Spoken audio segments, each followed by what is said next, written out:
let's continue yung ating pag-aaral ng mga general epistles. So we were able to finish the book of James, the book of 1st and 2nd Peter, and now we are now in the book of 1st John. And last week, napag-aralan natin kung sino yung author ng book of 1st John. Question, what is our proof that points that John is the writer of the book of 1st John? Yes, Joe? It's called 1 John. Well, it's not inspired. Aside from that,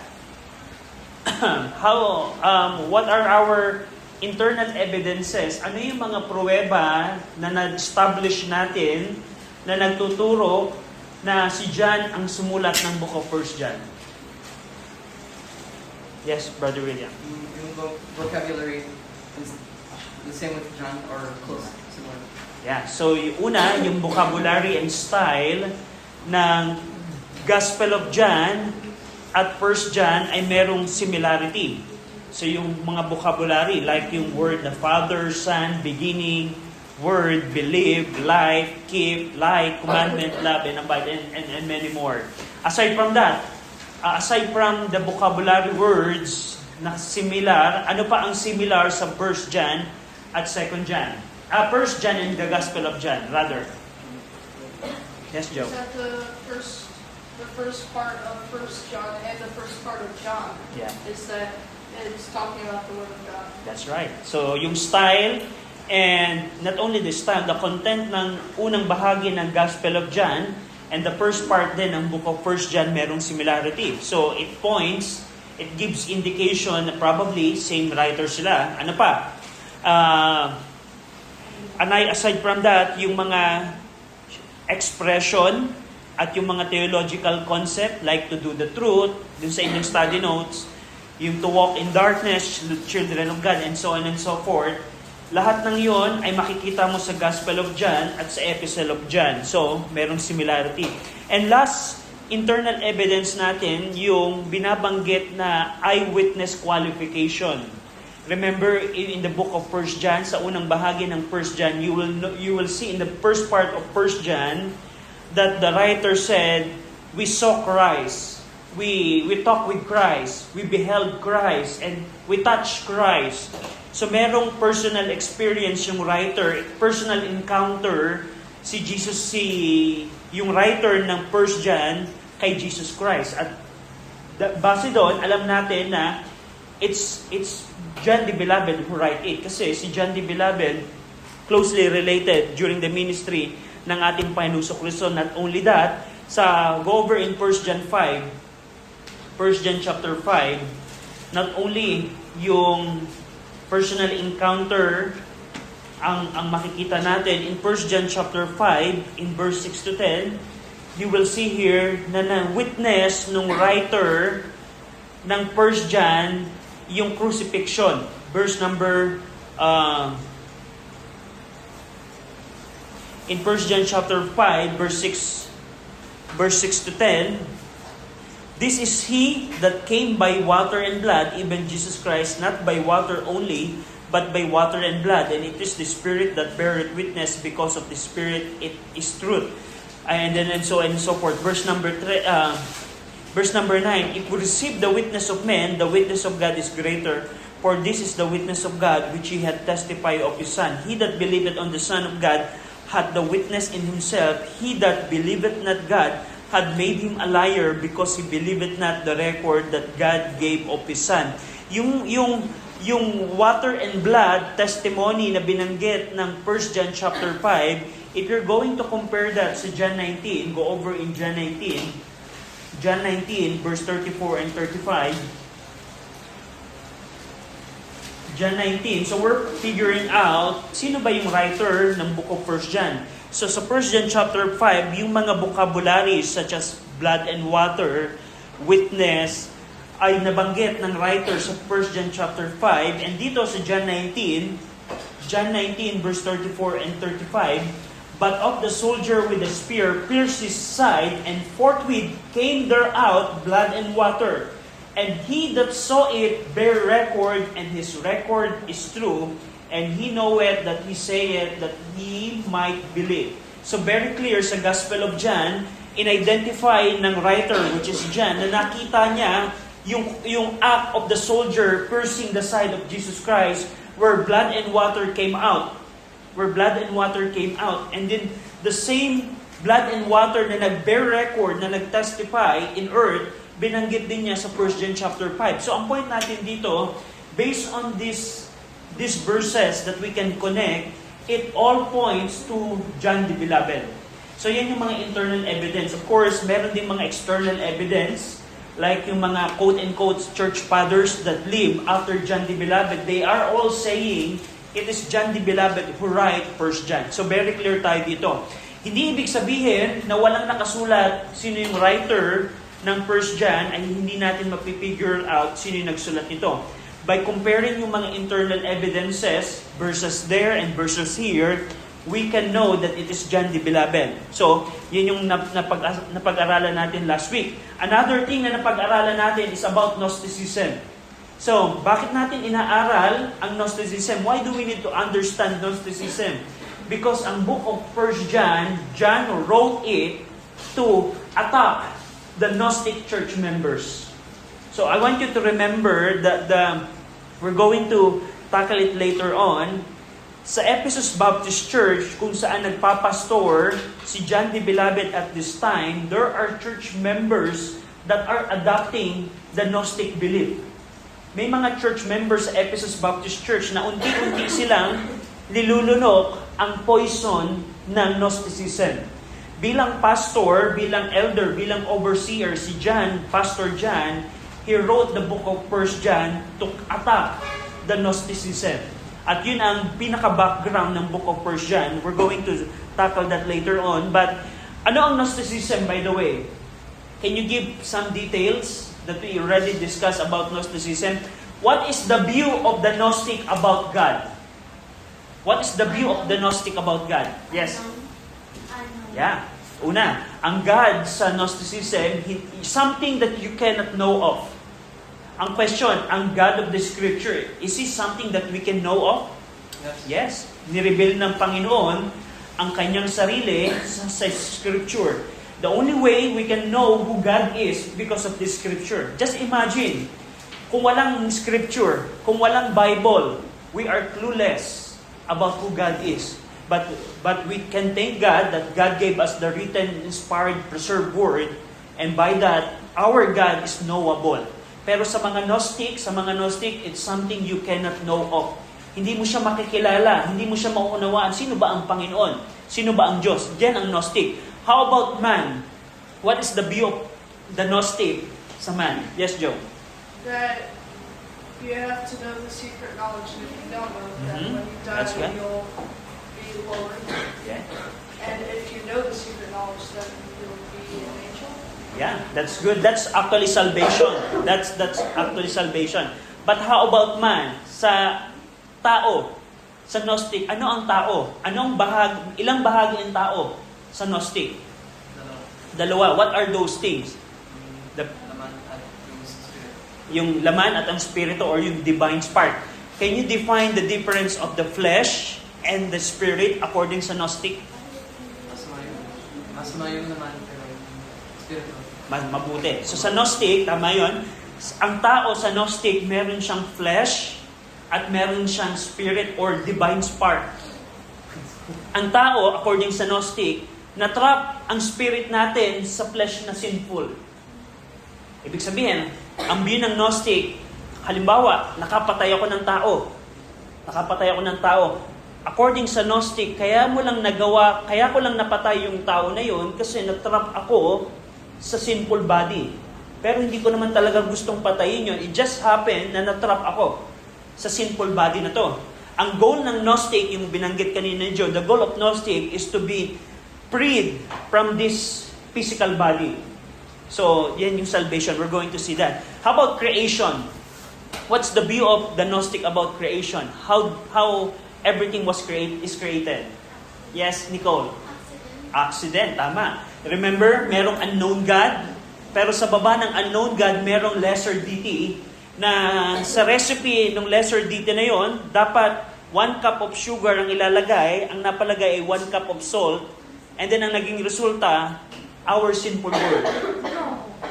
Dahil sa accident na yon, nagkaroon ng aksidente, dapat perfect ang creation, pero itong lesser deity, nagkaroon ng accident, we don't know yung recipe, pero kaya tayo may sinful life, kaya tayo, according sa Gnostic, do you feel pain? Do you feel sorrow? You know the reason why you feel sorrow? It's because of the accident. So, that's yung Gnostic. And then, that's the view of Gnostic sa creation. Pero we know, God created. Why do we have sorrow according to the scripture? Why do you have pain? It's because of three-letter word, sin. Dahil sa kasalanan. And we know that. Hindi yan dahil sa accident ng creator natin. At last, sa salvation. What's the view of the Gnostic about salvation? Yung binanggit kanina ni Joe, meron tinatawag na pleroma. And I'm going to talk about it again right now. Merong unknown God. Ito ang pinakamataas sa hierarchy. Merong mga deities, mga maliliit na Diyos, deities. Merong mga angels, merong mga and so on and so forth. Marami siya. Merong spirits, merong man, at sa baba ng man, animals, and so on and so forth. So, ang salvation sa Gnostic, we are here currently as man. Ang goal natin ay makatakas sa ating man at maging spirito tayo, and then later on maging angel tayo, and then later on maging deities tayo, and later on maging God din tayo. Ang question, saan nagmula ang Gnosticism? Go over in Genesis chapter 3. Titingnan natin. Yes, Joe. What do Gnostics believe about the Great Flood? Or they don't have to do it? I don't know. I'll search about that. If they have a view of that. There are many fiction about the Great Flood. Do you know Hammurabi? I heard about something like that. That the Ark of Hammurabi is boxed. I don't know if you can recall that. But there's a fictional view of the flood. So, go over in Genesis 3. So, titingnan natin, saan ba nagmula itong Gnosticism na ito? Go over in Genesis chapter 3, verse 4 and 5. Who would like to read this? Yes, Joe, can you read it? And the serpent said unto the woman, Ye shall not surely die, for God doth know that in the day ye eat thereof, then your eyes shall be opened, and ye shall be as gods, know good and evil. So, going back to the garden, there are two promises si Satan dito, serpent and Satan. Serpent, and we know it's Satan, meron siyang two promises that you will open your eyes. The time that you eat the fruit, your eyes shall be open, and you shall know good and evil. You will have knowledge. At dyan nagmula yung word ng Gnostic, secret knowledge, Gnosticism. Ibig sabihin ng Gnosticism, knowledge. Knowledge. You shall know good and evil. At ano pa ang second promise dito? What is the second promise ng serpent kay woman? That you shall be like be gods. Ang pinaka-view ng Gnosticism, currently tao tayo, kailangan nating makalaya sa ating flesh upang maging Diyos din tayo later on. Ang term ng Gnostic dito ay pleroma. So gusto niyo pleroma, itong hierarchy nito, it's called pleroma or fullness. You need to be complete. And if you examine the book of Colossians, merong hint nyo ng Gnosticism kasi multiple times sinabi ni Paul, Christ is our pleroma. Christ is our completeness. How prominent is Gnosticism nowadays? Yeah, it's very prominent. I'm going to talk about that in a while. How prominent. Today, people are not using the word Gnosticism. Like, if you want to be a Gnostic, just enroll in this course. Something like that. They are not using this word. But if you examine their teaching and their belief, it's all points sa Gnosticism. So, ano yung pangalawang, ito yung pleroma, at hindi lamang dyan, go over in Isaiah 14. So, we see in Genesis 3, the serpent promised the woman or Eve na magiging Diyos din siya. Go over in Isaiah 14. Isaiah 14, verse 12 to 14. 3 verses. Who would like to read this? Isaiah chapter 14, verses 12 to 14. It says, Arian, makikibasa. Isaiah 14 verse 12 to 15. Yeah. How art thou fallen from heaven, O Lucifer, son of the morning? How art thou cut down to the ground, which did so weaken the nation?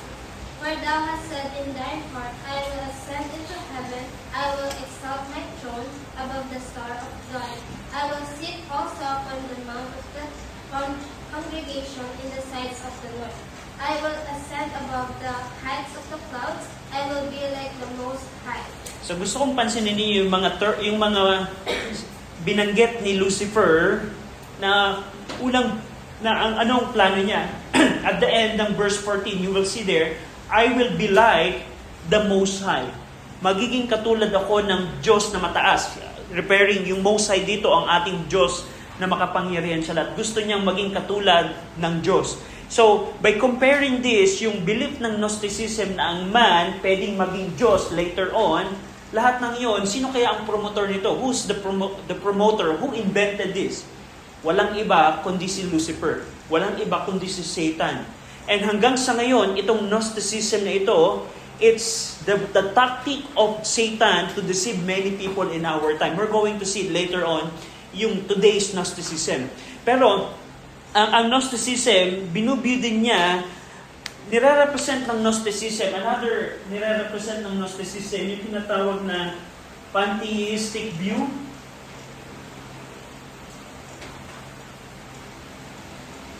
Pantheism or pantheistic view about sa Diyos.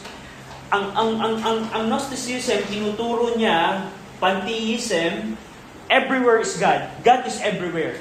Ibig sabihin, God is everything and everyone, and that everyone and everything is God. A tree is a God. A rock is a God. An animal is a God. And the sky is a God. The sun is a God. And you are God. You are a God, a little God that is trapped in your body. So ganun ang view ng Gnosticism. Every one of us, according sa Gnosticism, we are God. It just happened. Meron tayong divine spark. We have the divine spark. We have a characteristic of a God, but we are trapped in our body. Yan yung view ng Gnosticism. At tayo, even you are angel or man, we have all the potential to become God later on. Yan yung view ng Gnosticism. At itong Gnosticism na ito ay nakabase sa dalawang false premises. There are two false premises where Gnosticism is based on. Una, the belief ng dualistic view. So, pag sinabing pantheistic, ano ibig sabihin nito? Everyone is God. God is everywhere and everyone is God. At meron ding view ang Gnosticism na tinatawag na dualistic. Pag sinabing dualistic, ang ibig sabihin nito na merong dalawang mundo. Ngayon, merong dalawang worlds. Merong dalawang mundo. Ano yung mundo na yon? Yung matter and spirit. Merong universe ng mga matter.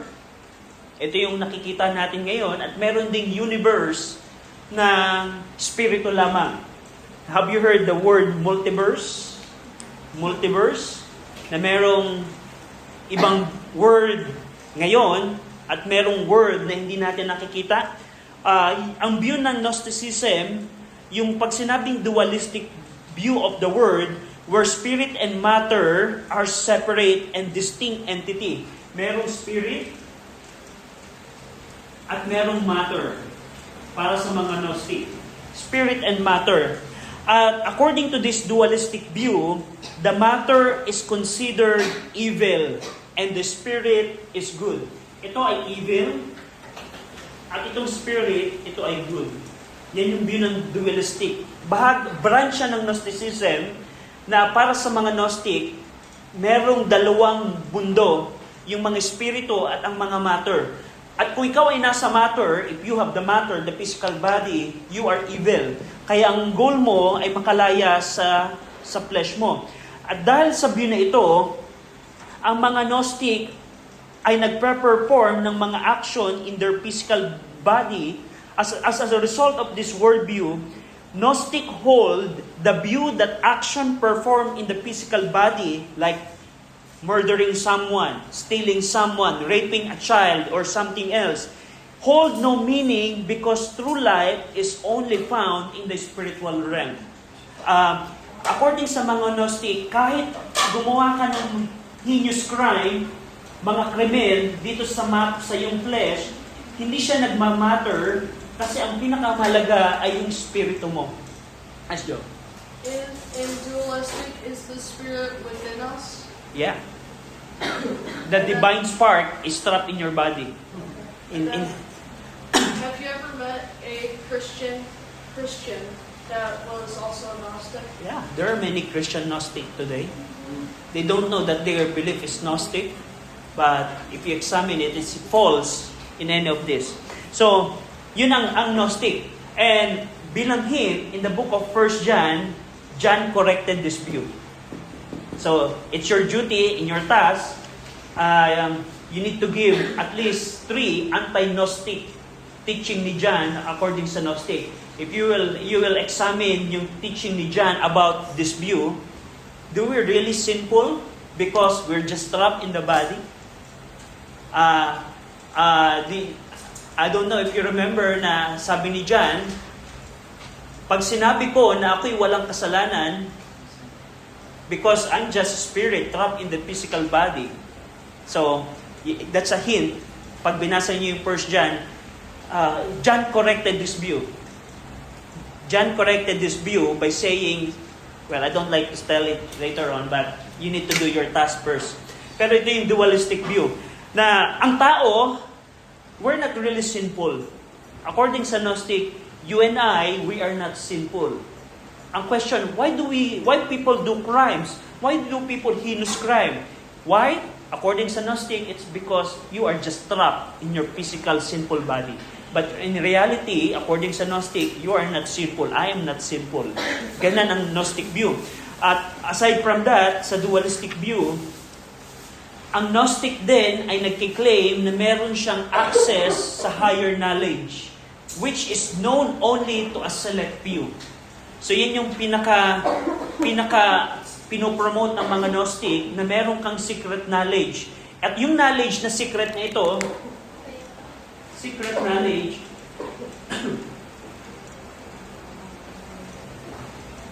secret knowledge, ilan lamang ang nakakaalam nito. And ang goal mo, ang question, Brother RJ, sa Gnostic, how can you jump from this to this and to this and to this? Ano ang formula nila sa salvation nila? The secret knowledge. You need to know the secret knowledge. In Gnosticism, has anyone ever known the secret knowledge? Yeah. I don't know.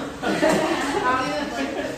Yeah, some Gnostic knows the secret knowledge, but they're not going to share it to you. So, you need to earn it by yourself. How do they know if they're telling the truth or not? Well, it's secret. So, yan yung secret knowledge. Ang salvation, this is the salvation ng Gnosticism. You need to know the secret knowledge. And by the way, itong secret knowledge, this is not the knowledge of the Scripture. It's a different knowledge. And how can I acquire itong secret knowledge? I'm glad you asked. For example, if you're interested sa secret knowledge, I'll tell you how can you acquire the secret knowledge according sa Gnostic. You need to perform mystical means on a higher plane of existence na kailangan mong maging part ng privileged group upang gawin yung mga bagay nito. In our time, they perform meditation, they perform freeing up the mind, they are perform na something na na mind therapy, something like that, so that you can free up your mind and the secret knowledge will come into your mind. Some mystical. So, I'm aware ba kayo sa mga yoga in our time? That's exactly what they do. You need to free up your mind. You need to free up your mind so that the secret knowledge will come to you.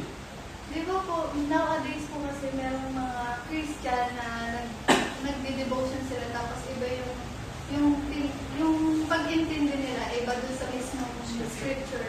So, ano na din po ba yun sa Gnosticism at saka yung sa secret knowledge nila na ayun yung understanding nila? Medyo related siya, pero ito kasi parang mystical ang way. Halimbawa, I need to perform this mind-bending activity so that the secret knowledge will come to my mind. So, hindi siya, pwede kung halimbawa mali yung interpretation nila ng scripture, it can fall, pero ito medyo worse to. Hindi, kasi yung example mo siya, medyo mild siya na probably wrong interpretation lang ng scripture, hindi lang niya na-get yung scripture, pero ito different to. Na you need to concentrate, remember yung mga monk, that's what they do. Yung mga ginagawa ng monk, kailangan mong pumunta sa isang isolated place, kailangan mong tingnan yung mga mountainous view so that the secret knowledge will come to you. Yung mga monk na ina-afflict nila yung flesh, and then they will concentrate on the spirit, exactly that's how they can gain the secret knowledge. So, if you want to know the secret knowledge, ganun ang pamamaraan nila, more mystical. So, ang goal dito ng Gnostic para makaangat ka sa pleroma, kailangan mong malaman yung secret knowledge. And in the book of 1 John, as we're going to study the book of 1 John, John used multiple times knowledge. Bakit niya yung ginamit? In order to contradict yung secret knowledge ng Gnosticism. So, it's your duty to find that verses. So, any question so far? Any question? So, let's see here. Yung mga practices ng paano makukuha itong secret knowledge, gumagamit ang mga Gnostic ng mga self-purification. Ibig sabihin, perfecting oneself and gaining the higher spiritual vibrations of purity, holiness, fullness, and righteousness. Kailangan mong i-pure up, magkaroon ka ng self-purification. Paano? Kailangan mong mag-yoga, kailangan mong mag-fasting, kailangan mong gawin tong diet na ito, kailangan mong magkaroon ng cleansing rituals, incantation, repeating divine name, and meditation, and so on and so forth. Marami silang activity na lahat ng yon ay self-purification. Have you seen yung mga tourist activity na once you enter to this place, you will be self-purified? Diba? Even I remember when we went to Tokyo, may ganung place na kailangan mong, once you enter into this garden, you will realize something. Ano ang marirealize ko doon? So, lahat ng yun ay nakapoint sa Gnosticism. May mga ganong place na once you enter into this garden, once you enter this, you see the mountainous region, meron kang secret knowledge or something na makukuha. Lahat ng yon ay about sa Gnostic. Ganon ang Gnostic. So, very mystical. So, yung yoga, in our time, may mga fasting na ginagawa, may mga fasting in our time na ang ginagawa nila is to afflict yung matter na evil.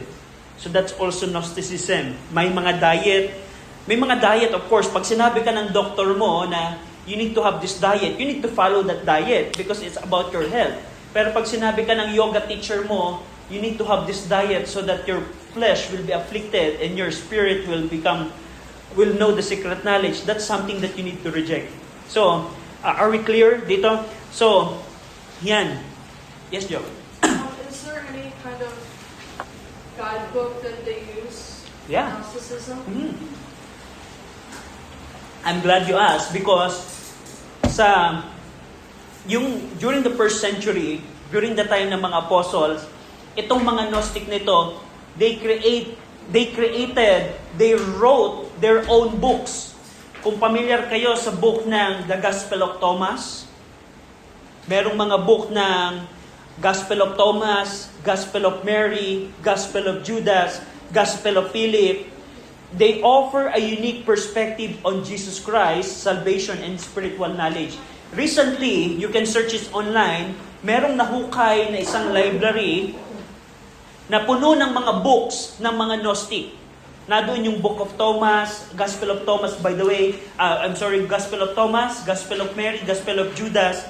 At yung mga gospel na yun, like for example, Gospel of Judas, it presents a portrayal of Judas Iscariot that is different from the biblical narrative. According sa Gospel of Thomas, Judas is depicted as a favored disciple who carried out Jesus' secret instruction to facilitate his crucifixion, thus fulfilling a divine plan of salvation. According sa Gospel of Thomas, isa siyang book ng Gnosticism na na-create during the apostolic time, during the first century. At according sa kanila, si Judas daw ay merong secret instruction na binigay si Jesus Christ sa kanya na, Judas, ako halimbawa si Jesus Christ, I'm going to give you a secret knowledge. You need to betray me. And by betraying me, magagawa ko ang crucifixion. Ganun ang pagbinasa niyo yung Gospel of Thomas, you can access it right now, translated into English. Ganun pinoportray si Judas. Na si Judas, meron siyang secret instruction from the Lord, and that's why he betrayed Jesus Christ, and that's why meron ng crucifixion and salvation. Ganun. Next So, in the Gospels, I'm not sure which one, it says that Judas went and hanged himself after he refused the money. Is that different from the Gospel of Judas and the Gnostic? What did he do in the Gnostic? In the Gospel of Gospel of Judas, Judas is the hero. Because if Judas didn't betray the Lord Jesus Christ, we don't have crucifixion and we don't have salvation for all mankind. So, the key there is Judas has a secret instruction that every other disciple didn't know. So, that's how they portray Judas. So, that's the Gospel of Judas. Another book ay yung The Secret Book of John. Merong Secret Book of John. Dito, pinipresent nito yung Gnostic cosmology, including the creation of the world, the origin of evil, and the nature of divine being. So may book din na yon na na-discover sa Nag Hammadi Library. Another thing is yung Gospel of Thomas. In Gospel of Thomas, this text contains a collection of sayings attributed to Jesus Christ. For example, yung saying na sinabi daw, quote-unquote, ni Jesus Christ, but in reality, hindi ito sinabi ni Christ. Isang saying, whosoever find the interpretation of the saying will not experience death. Dun sa Gospel of Thomas, piniresent ng Gospel of Thomas na book na yon, na sinabi daw ni Christ na kung sino man ang makakaunawa ng interpretation nito ay hindi makakaranas ng kamatayan.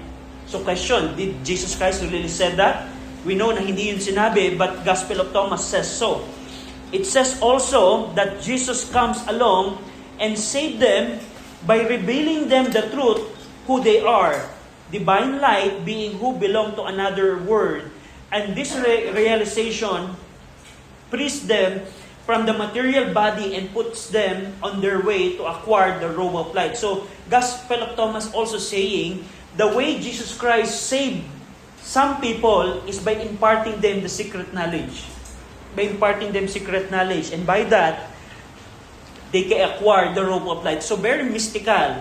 Lahat ng yon, na-develop yon, hindi in our time, by the way. Yung Gospel of Thomas, Gospel of Judas, when they were created, during the time of John, during the time of Peter, during the time of Paul, during the first century, kung saan laganap itong Gnosticism na ito. So, any question? Any question? So, let's continue. I don't know kung if you can remember yung adoptionism and docetism. So, for the sake yung mga wala sa inyo last time, isang view ng Gnosticism that is related sa book of 1 John ay yung tinatawag na adoptionism. Yung adoptionism, according sa adoptionism, na si Jesus Christ ay pure human. Isa lang siyang human, like you and I. Jesus Christ is human. But during the baptism, yung Christ, Espiritu ni Kristo, ay pumasok kay Jesus Christ na tao lamang. At nung ipinako si Jesus Christ, bago siya mapako, umalis yung Espiritu ni Kristo kay Jesus Christ. So ganon, merong Spirit, Christ Spirit, at merong matter. Yung matter, si Jesus yun, pero yung Kristo, according sa Gnosticism, pumasok lang kay Jesus Christ during the baptism. Yan yung tinatawag ng adoptionism. Pangalawa, na view ng Gnosticism regarding kay Jesus Christ, yung tinatawag na Docetism. Ano yung Docetism? Na si Jesus Christ daw ay lamang, phantom or multo. Hindi siya tunay na tao, hindi siya nagkatawang tao, hindi siya ipinanganak. Nung nakikita nilang yung pinako sa krus, isa lang siyang phantom. Isa lang siyang espiritu. Question, bakit? Why Gnostic believe na parang multo lamang si Jesus Christ?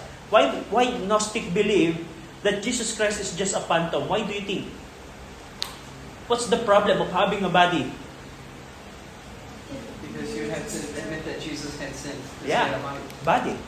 Kasi sa Gnostic, ang matter ay evil. So according sa Gnostic, they believe that Jesus Christ is not sinful because He's just a phantom. He doesn't have a physical body. So in the book of 1 John, you will see there on how John attacked this. At John attacked this belief na no, Jesus Christ has a flesh. Meron siyang katawan. So yan yung Gnosticism. So in relation,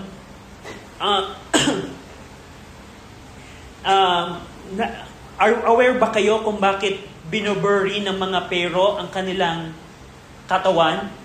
Even in China, in ancient time, Chinese dynasties, yung mga emperor ng China in the ancient time, even sina Pero, yung mga Pero ng Egypt, pag namamatay sila, anong ginagawa nila? When they bury the king, the Pero, the emperor, what they do? Nililibing din yung mga servants, nililibing din yung mga gold, yung mga chariot nila. Why? Because according sa mga Egyptians, sa mga Chinese emperors in the ancient time, they are going to travel in the pleroma. Ganon yung view. If you're going to examine the Egyptian ancient belief about death, and even yung mga Asian civilization, they all believe in this pleroma. So it's not something about Christianity during the first century. It's all over the world. From the time ng Garden of sa Genesis chapter 3, from the garden hanggang sa ngayon, itong Gnosticism is all around. Yung life, if you watch the documentary ng mga pyramid, ng mga tombs sa Egypt, makikita ninyo na bakit may mga kitchenware? Bakit may mga chariot na nakalibing din kasama ng Pharaoh? Bakit? Kasi they are going to travel to the pleroma. And so on and so forth. Itong pleroma na ito, let's put it in our modern time, many believe the incarnation.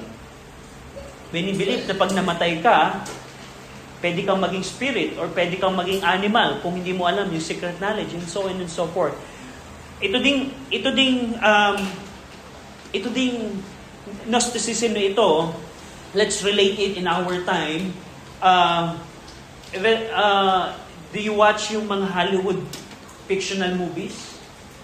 Na merong view, na merong material world ngayon, na merong spiritual world. If you watch Marvel Cinematic Universe, yung mga movies nila, such Doctor Strange, kung saan merong physical body pero merong mystical world na different dualistic view. Yung mga medicinal approach in our time, maraming medicinal approach right now na ang goal nila ay hindi talaga to heal the body, to heal the spirit. Bakit you need to heal the spirit? Is because kailangan mong itrato yung spirit, hindi yung body. And so on and so forth. So, ang point natin dito, itong Gnosticism is everywhere. It's everywhere. You just need to you need to examine yung teaching ng isang tao and you will realize, oh, that's a Gnostic belief. We studied that in the church. We studied that na yung teaching na yan. So, hindi to nawala in our time. Yes, Joe.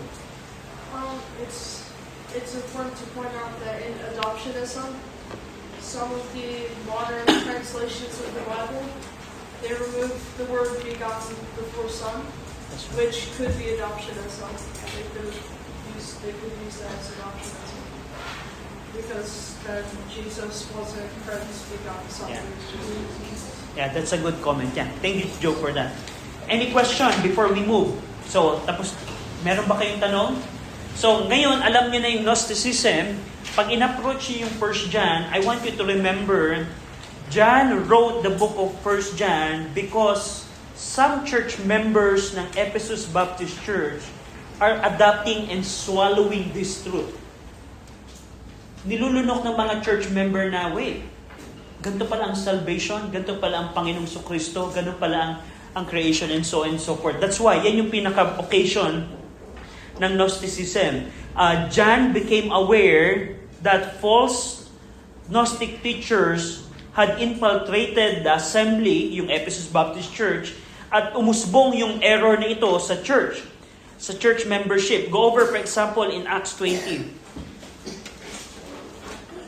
In Acts 20, binanggit na ni Paul na darating yung time na yung mga false teachers ay maapektuhan ng Ephesus Baptist Church. Acts 20, verse 9, 29 to 30. Who would like to read? Yes, Brother William. Acts 20, 29, and 30. So I know this, that after my departing shall grievous wolves enter in among you, not sparing the flock. Also of your own selves shall men arise, speaking perverse things, to draw away disciples after them. So, thank you, Brother William. So, even nung time ni Paul, alam ni Paul na mayroong mga false teachers na papasok sa Ephesus Baptist Church. At dito, during the time of John, around 90 AD, pumasok na yung mga false teachers. Ano yung tinuturo ng mga false teachers sa mga church member? Tinuro nila yung Gnosticism. You need to believe the Gnostic. At anong nangyari sa mga church member? They swallowed it. And ngayon, si John bilang pastor, motivated by genuine concern for his spiritual children, because at this time, pastor si John ng Ephesus Baptist Church, sinulat niya yung 1 John. So yan yung occasion ng Book of 1 John. Kaya nasulat ang Book of 1 John because may mga church member na nagswallow ng Gnosticism. Regarding time and place, by the way, ang original reader ng 1 John ay ang Ephesus Baptist Church. Ephesus Baptist Church. Yung church na tinayo ni Paul nung second and third missionary journey, yung church na pinagpastoran ni Timothy, at ngayon pinagpapastoran ni John, yun ang sinulatan niya. Yung church, Revelation 2, yun din ang sinulatan ni John. So, let's see, quick, yung time and place. So, Irenaeus stated that John spent, another quote-unquote church father, stated that John spent his latter years in Ephesus at nag-serve siya ng pastorate ministry doon. And after influencing many believers, after influencing yung mga mananampalataya, some of these apostate withdraw physically from the church. Go over in 1 John chapter 2. In 1 John chapter 2, ito na yung mga church member na binabanggit natin kanina na nagswallow ng Gnosticism. Who would like to read 1 John 2, 18 and 19? Joe, can you read it first, please? Little children, it is the last time, and as ye have heard that Antichrist shall come, even now are there many Antichrists, whereby we know that it is the last time. They went out from us, but they were not of us. For if they had been of us, they would no doubt have continued with us. But they went out that they might be made manifest that they were not all of us. So, itong 8 and 19, thank you, Joe. May mga church members sa Ephesus Baptist Church that they are from us, but they went from us. Dati silang taga sa atin, meaning dati silang church member, pero umalis sila sa atin. Anong question? Sino itong mga antichrist na ito? After knowing Gnosticism, we know na sinuwalo nila yung false teaching ng Gnosticism. So dito, itong mga church apostate na ito, they withdraw physically from Ephesus Baptist Church. At yung central heresy nila ay regarding sa person of Christ. Una, makikita nyo that they denied that Jesus was the Christ. They deny na si Jesus na inadapt lang during baptism, hindi talaga siya ang Kristo. Kundi pumasok lang si Kristo nung baptism at nung crucifixion, umalis yung Espiritu ni Kristo. They deny that Jesus is the Christ. So go over in 1 John chapter 2, verse 22. 1 John 2, verse 22, tingnan nyo to. Who is a liar, but he that denieth that Jesus is the Christ.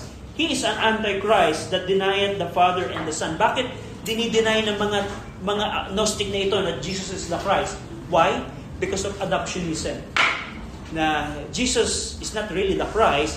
Christ adopted him during baptism and later on departed. So, and many more. So, probably we'll continue it next week. So, i-continue natin yung time and place. And probably we'll finish it in 2 more meetings. So, any question? Any question? So, by the way, reminder, yung assignment ninyo will be due on January 10. If you would like to participate in this, you need to provide the theme ng Book of 1 John. So, very, very weighty ang Book of 1 John. And more important than that, iskan nyo ang Book of 1 John, hanapin ninyo ang at least 3. Magbigay lang kayo ng 3 na pangontra sa heresy na ito, sa maling error na ito. And any question? Any comments? So kung wala na, Brother William, can you pray for us? Let's pray. Panginoon, maraming salamat sa magandang araw na ibinigay niyo sa amin. Kami po ay nagpupuri sa inyo at maraming salamat sa yung ipinakita niyo sa amin patungkol sa Gnosticism sa aklat ng 1 John.